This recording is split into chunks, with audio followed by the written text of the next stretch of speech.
and welcome to the first booktube video of 2022. Futuristic. I feel like a newsreader. I've got a purple cord suit on with a shirt on, and I sit down here, I feel like a newsreader. But I guess I am bringing you guys news. I'm bringing you guys the news of what my favourite books were in 2022. I'm filming this on New Year's Eve, so feeling very excited. I'm a big fan of January, guys. You'll know this if you've been around here for a while. I like newness, I like lists and things like that, and I also like the summing up of stuff. So pulling together, I had a lovely morning, sort of pulling together my favourite books from 2021. Now, I've managed to get it down to 10. I also like completeness. Last year I had 12 on my list, but this year I've got 10. But just quickly, before we get into the top 10, and I'm not going to go into any details about this, but I've just got 3 that I really struggled to get rid of. And they are Natives by Akala. So these didn't quite make the top 10, but please do go and check them out. Natives by Akala, Unsettled Ground by Claire Fuller, and Rainbow Milk by Paul Mendes. So those are the 3 that sort of come highly recommended. It's highly recommended? Didn't place in my top 10. But here we are, 10 books that I have loved throughout the year, and can't wait to get talking about them. Love them all, love them all. The first one, I've been finding myself including a cookbook in my best books of the year, every year, for a good few years now. And this one thoroughly deserves a place. This is East by Mira Sodha. And what I love about this is that you can clearly see that I've used it. It's absolutely covered. And every single folded over page there is something that I've made. I've made well over half of these recipes. Now, I got this book for Christmas last year, I think, from my sister. But my sort of obsession with it and why I kept coming back to it was because it was so good. But also because as part of the Reading Women Challenge for 2021, one of the prompts was to read a cookbook by a woman of colour. Now, I haven't cooked everything in this book, but I am very familiar with it, and I have loved every moment of it. It is cookery from the East, so from Japan to Indian cuisine to all sorts of different things, set into salads, noodles, rice, curries. This is the best curry, by the way. That's opened up at that page because I've made it so many times. Pumpkin malai curry. Just so much gorgeous, loads of recipes with tofu. All of these recipes are vegan or vegetarian, and the vegetarian ones can be made into vegan. And just an absolute delight of deliciousness. Like, honestly, just a lovely time. Sambal buns, really enjoyed making those. And because I've made all of these this year, I can sort of, as I have done with previous cookbooks, I can sort of open this at any place and be like, oh yeah, I remember making bunny chow in those buns for me and David that night, and things like that. So yeah, oh, these are good as well. Salted miso brownies, an amazing cookbook. Love Mira Sodha anyway, but this one, I think out of all of her books, this has been my favourite one. And yeah, just had a great time cooking from it this year, and would highly recommend. Wonder what book I'm going to try and cook from next year. I wonder. So there we go. There's number 10.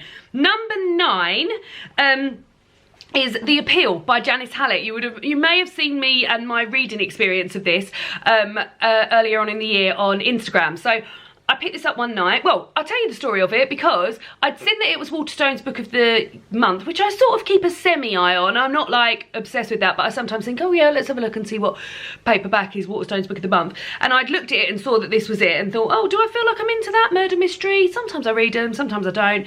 And then it was 50p on the volunteers desk at work. So I was like, oh yeah, I'll get that. Didn't have a book with me that day and started reading it. And after my lunch had finished, I was like, I don't want to stop reading this, but I had to because I had to get back to work. Then got home that night and read for about 2 hours just solidly, then went to work the next day and then got home and finished it. So finished it in 2 days, which is, considering how much I read, very rarely do I sort of sit and read a book in 2 sittings, 3 sittings if you include that sort of 20-minute lunch break I had. But yeah, absolutely page-turning, fantastic book. Really pulled together well, like, oh, told through emails and minutes from parish council meetings, text messages, notes that have been left. And the overarching thing is that you've got these 2 law students who are looking into the case of a murder that's happened, and they've got 15 suspects and they're looking into all of that. I really don't want to tell you much more than that because I didn't know much more than that myself, but have just, it just read so quickly and so amazingly. I put this in my gift guide because I just think it's a really great gift to sort of like I think it's universal in popularity, and there's been very little people that I've recommended it to. Well, no, I don't think anybody I've recommended it to has said that they haven't liked it. So yeah, really, really love this. Really, really thought it was great. There we go. Now the next one is a reread, and I don't often put rereads in my best books, but if they haven't appeared previously and I've just had a really great experience reading that book that year, why on earth can't I include them? Why? So this book that I'm including this year is Christmas Days by Jeanette Winterson. Now this is a book that I've read, I think this might even be my 6th or 7th year reading it, and I actually listened to the audiobook of this now. So this is a collection of 12 stories and 12 feasts for 12 days. So I listened to this on the run up to Christmas. I start on the 1st of December and I listen to the introduction and the first short story, and then each story is after a story there's a little recipe and a sort of like little bit of memoir to do with Jeanette's life. So Jeanette, on the audiobook, because I really would recommend the audiobook. The book itself is beautiful and it's got lovely sort of illustrations and book plates and things like that, but the audiobook is fantastic. Jeanette herself narrates the memoir sections and the recipe sections, which just adds so much personal sort of touch to it. And then the narrator, I'm sure her name is Isabel Summers, she does a fantastic job of all the stories. And it's got to the point now with these, because like I said, this is the 6th or 7th year, I'm sort of getting used to, and I listen to it once a year, I'm getting used to what order these stories are falling in, or I'm thinking, oh, I know I've got this story coming back, and there's just everything in here. There's romance, there's heroics, there's horror, there's ghost stories, there's food, which I love reading about, and yeah, I just really, really love it, and it's become a really beautiful Christmas tradition for me, and I was looking forward to it like on the run up to, thinking, oh, I can't wait to read this, I can't wait to listen to it again. And yeah, every single day I couldn't wait to get in my car and drive home and listen to the next story or the next little foodie bit. And then actually by the time I got to sort of like the 15th or the 16th, I was like, I just need to listen to all of it because I love it so much. So yeah, I didn't pace myself for those last bits because I was just having such a wonderful time with it. But absolutely highly recommend. Maybe not for now, it's January, but next year. This year, I should say this year. Number 7 is a book I don't have here with me. I listened to the audiobook of this book, and it's Sunset by Jessie Cave. Jessie Cave is an author and a comedian, illustrator, actor. You may well know her as Lavender Brown in the Harry Potter films. And I listened to her podcast that she does with her sister called We Can't Talk About This Right Now. This has got context, me going on about Jessie Cave. And Jessie's brother, Jessie and BB, that's Jessie's sister who they do the podcast with, their brother died quite suddenly in a sort of tragic accident a couple of years ago, and they started this podcast called We Can't Talk About This Right Now because they couldn't talk about the death of their brother. This book that I listened to the audio of is written by Jessie and read by BB, and is about the sudden loss of a sister. So something that they have both experienced in some way, having both lost a brother, and sort of looking at the relationship, so flashbacks to up to that event and dealing with the grief after that event. And I think it was just the whole sort of immersion of it, knowing the link, so knowing that Jessie and BB, who are both involved in this book, BB reading it and Jessie having written it, their personal sort of touch with it, thinking how amazingly strong it is for both of them, Jessie to have written this book and BB to have read it like for an audiobook, and no crack in her voice happens or anything. It's just so perfectly done.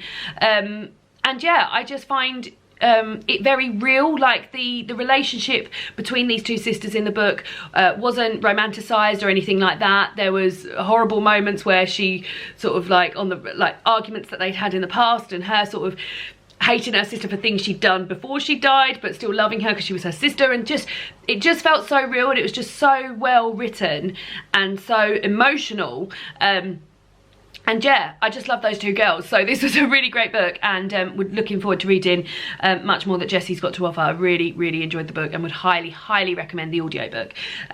Next up, number 6, is Detransition Baby by Tori Peters. So this is one of these books that I gave 4 stars at the time, but just has played on my mind like as the months have gone by, and I've ended up giving it a 5-star like post, like months into the future. So one of the joys of this was that we talked about this for my Patreon book club, which is a book club that I run every month, and I always look forward to that book club because it's so great to have sort of like a real deep, in-depth discussion about a book. But this book we all had such a great discussion about. I mean, every month the discussion is about, but this month in particular just stands out to me as one of the great discussions that we had over 2021. And this was longlisted for the Women's Prize for Fiction, so I don't think it's a book that I would have read had it not been longlisted for the Women's Prize for Fiction. And it tells a story of a woman, a trans woman, now let me get these names right, a trans woman called Reese, who was in a relationship with another trans woman called Amy, who has recently detransitioned to become Ames, and Ames has got his boss pregnant. So this sort of like love triangle, you can use the word love in there, but like love triangle, and how they could potentially bring up this child, and what their family unit would look like. I read a lot, I learned a lot when I was reading this, I felt a lot when I was reading this, and yeah, just when I thought it was a book about sort of modern trans women in the US at this time, I'd find out that it was a book about family, and a book about compromise, and a book about friendship, and sort of just so much. Like I said, I just learned so much from this book, and yeah, we had such a great discussion about it, and would highly recommend. I can't believe this didn't get shortlisted for the Women's Prize for Fiction. I still think that now, but an absolute blinder, and really enjoyed it. So hopefully if you guys would like to read this, you'll enjoy it too. We're halfway there, let's have a little bit of drink. This looks disgusting, doesn't it? But it's fake gin in tonic water. I'm trying to get in the New Year's spirit. So the top 5, so those are the 10 to 6, now we're on to the top 5. So number 5 is Hungry by Grace Dent. This is a book that I'm looking forward to revisiting in 2022 because I'm going to listen to the audiobook of it because Grace Dent reads it herself. And as you've just heard me going on about Sunset, I really like it when the person who's reading it and about Christmas days has a like sort of personal link to it. And this is Grace Dent's memoir. Now, Grace Dent is a food critic and a TV presenter, podcast host in the UK. I don't know how sort of much she's made it into other parts of the world, so you may well not be aware of her. But I very much enjoy Grace Dent. She reminds me a bit of Michelle Visage, and I think that's why I really like Michelle Visage as well. So if you're looking for a sort of like someone to maybe liken her to, she reminds me a bit of Michelle Visage in terms of attitude and sassiness and things like that, outlook, and yeah, so I'd always enjoyed watching her, particularly on MasterChef, and she was a judge on the Women's Prize for Fiction the first year that I actually followed it, so, and that was years and years ago. And I knew that she had a memoir coming out, and I got this for Christmas last year, and this is the memoir of her and her relationship with food. So there's a lot of nostalgia in there. Food nostalgia is something that I've very much enjoyed reading this year and have got very much involved in. And I've noticed there's a lot of memoirs that have links to food nostalgia and cooking and what their parents used to cook and things like that, so I love that. And yeah, so Grace also does a podcast called Comfort Food. So if you've read this or this sounds great to you, then do check out Grace's podcast Comfort Food, where she gets celebrity guest-ons and they talk about different comfort foods. So she's a food critic now, but she's also, like, based on the podcast, she'll eat anything. So she's eating really high-end restaurant stuff to sort of like a slice of white bread with half a load of butter on it. So that is all lovely, but also what I wasn't expecting in here was the sort of beautiful writing about her dad getting dementia, or them not getting a diagnosis of dementia, and their struggles to care, and her struggle to care for her father while she's up north, where she's from, while still trying to maintain her career in London and still trying to write her her column for the Times and Telegraph, I think it is, and like trying to deal with that, and them trying to get a diagnosis for her father so they can then get help for that, and just seeing this sort of like man who's always been the leader, her father, becoming less and less of himself. So I was in bits by the end, like complete bits by the end, and I think it had all been swept up into this sort of like just warmth of childhood. Now Grace is older than me, but there's a lot of sort of like drinking in working men's clubs, and my granddad was the secretary for a working men's club, so we used to go there when I was younger, and sort of like having cheese and onion rolls on the bar bar top and paying 50p for one of them and things like that. So like so much stuff here made me think back to my childhood and things I used to eat then. and then sort of to be hit with this, oh, at the end of this amazingly beautiful writing about grief, really, and the grief of losing your father in front of you and trying to do what you think is best, but also trying to still have your life and things like that. Amazing. Loved it, and I'm looking forward to listening to it again this year. Very much looking forward to listening to it again.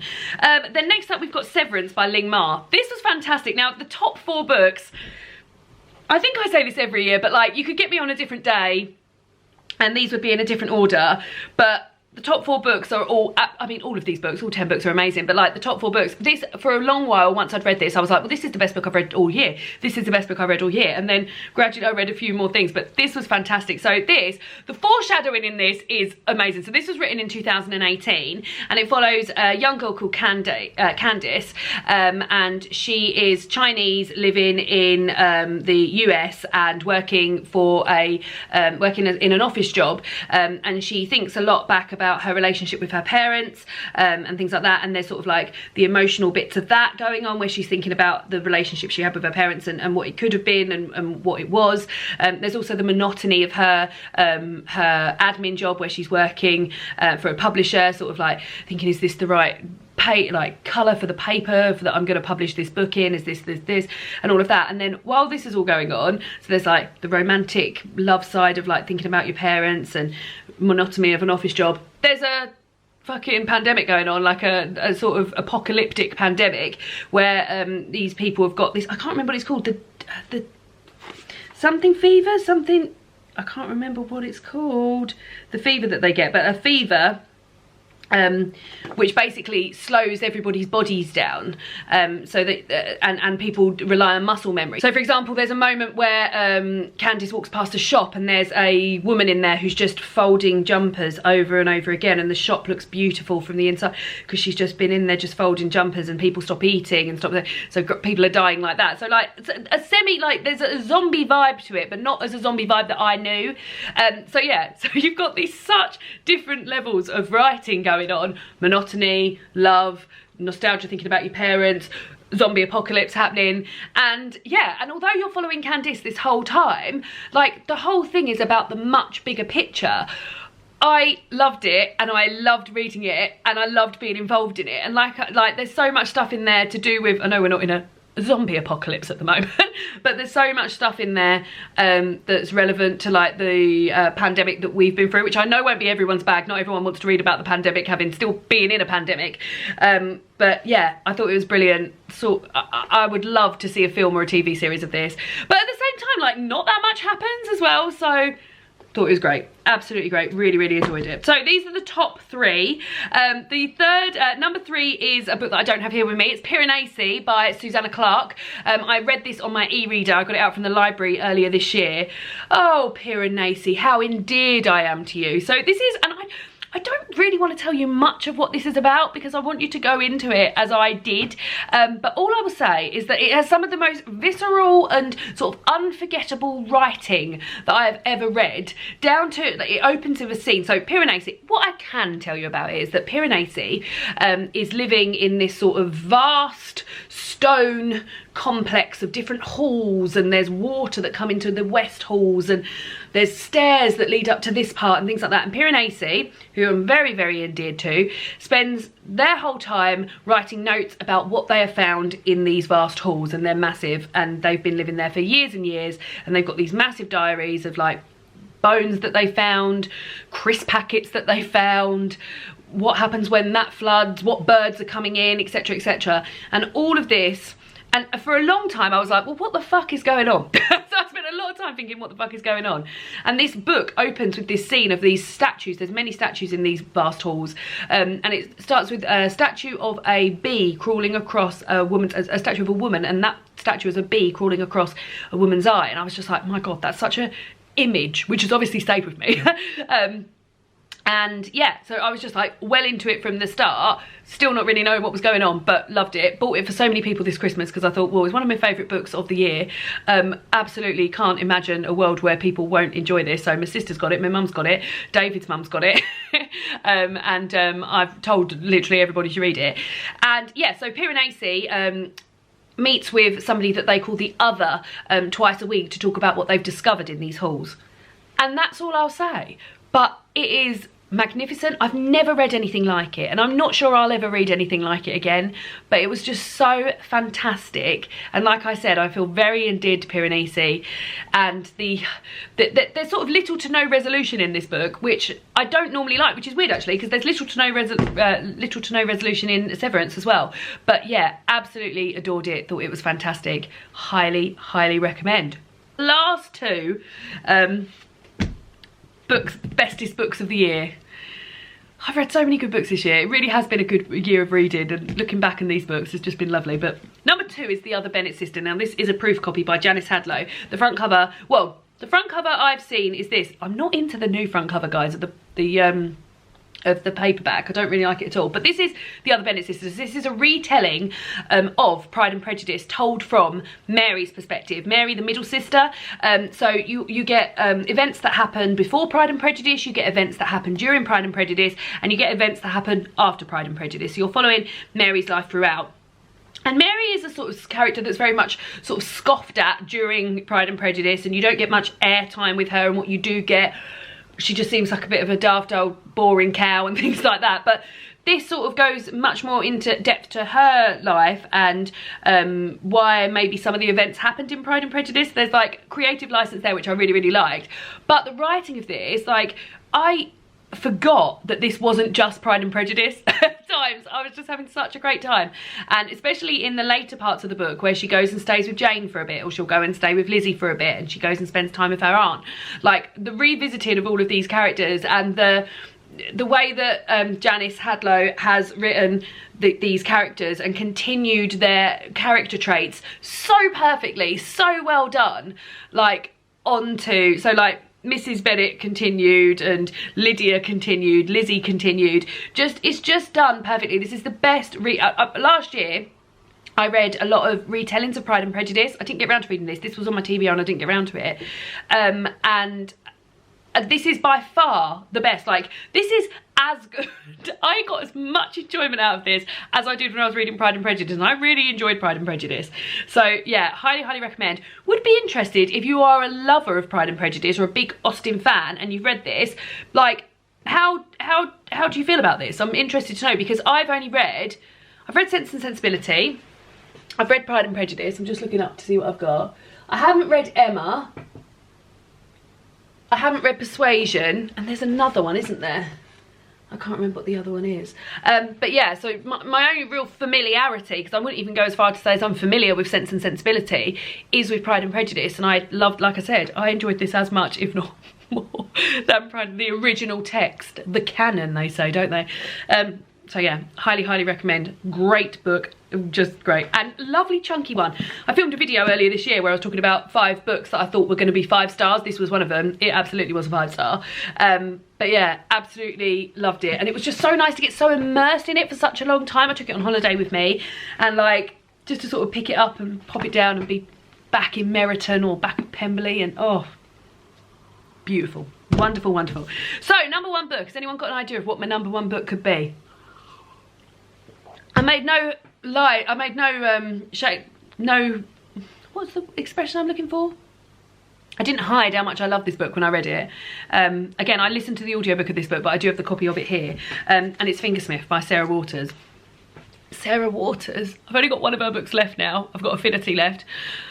I'm so nervous to read it. She must have another one out soon. Come on. So Sarah Waters is a magnificent historical fiction writer. Always writes sort of like chunkier books around the 500-page mark.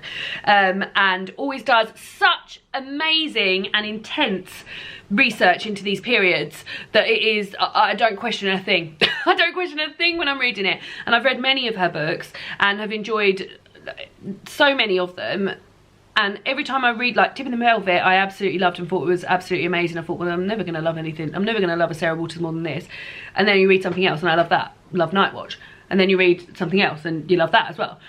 The Paying Guest. Really enjoy that one too. And then I read Fingersmith, and this is by far my favourite by her. Absolutely amazing.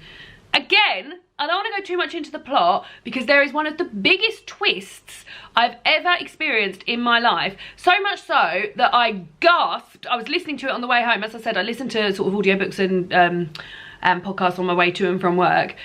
And every time I now drive past the piece of road that I was when I heard the twist in this book, I'm like, God, remember that twist in Fingersmith? Every time I drive past that, it has embedded itself onto me.